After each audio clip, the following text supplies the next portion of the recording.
Je suis Michel de Nostredame, autrement dit Nostradamus le prophète. En avance sur mon temps, j'ai compris, suite aux divers traumatismes de ma vie, que l'être humain était bien plus que ce qu'on voulait bien croire à l'époque. Je perdis mon fils, ma fille et ma femme au cours de ma courte existence. J'en fus extrêmement touché et je n'eus pas même la possibilité d'en faire vraiment le deuil, car les aléas d'une vie d'hérétique ne permettent pas ces choses-là. Je devais souvent changer de lieu d'habitation, je devais souvent me cacher, lorsque les chasses aux sorciers et aux sorcières reprenaient, en période troublée, et il y eut tellement de périodes troubles au cours de ma courte vie que je ne saurais les compter. Oui, comme vous le sentez à travers ces mots maladroitement choisis, j'étais un personnage que l'on pourrait qualifier de torturé ou tout du moins instable. Je ne suis pas, et n'étais pas indulgent avec moi-même car j'ai toujours attiré à moi un lot conséquent de problèmes à résoudre. Je n'y prêtais même plus attention à la fin de ma vie. J'ai fait ce que j'avais à faire, j'ai transmis quelques messages à caractère prophétique,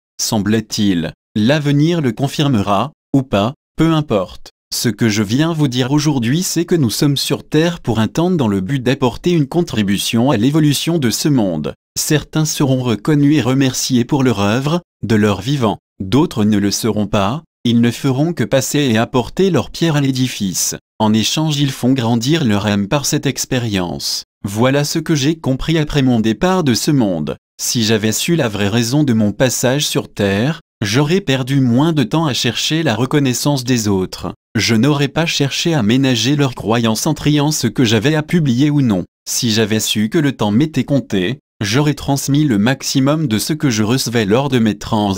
J'aurais sûrement été arrêté pour cela, mais si c'était à refaire, c'est ainsi que je ferais car cela aurait libéré mon âme et je serais remonté un peu plus, au lieu d'être là où je suis désormais. Je n'ai pas de peine par rapport à cela, simplement quelques regrets, car désormais je dois agir sur ce monde sans y être physiquement et pour cela il faut faire preuve de détachement, de tempérance et de patience. Mon témoignage est destiné à vous tous. Rappelez-vous que vous n'êtes pas incarné pour rien mais pour vous réaliser tel que vous êtes, peu importe les contraintes parfois lourdes que la peur vous impose, peu importe la peur du rejet, soyez vous-même en toutes circonstances, vous respirerez mieux ainsi. Dans le monde moderne qui est le vôtre, vous avez des possibilités que je n'avais pas à l'époque. Vous êtes protégé et la plupart des contraintes qui vous semblent menaçantes ne sont que chimères. Vous ne risquez plus grand-chose, le seul démon qui reste est en vous. Alors ayez confiance dans les réalisations que vous désirez mettre en œuvre. Elles se réaliseront, n'ayez pas peur de votre différence.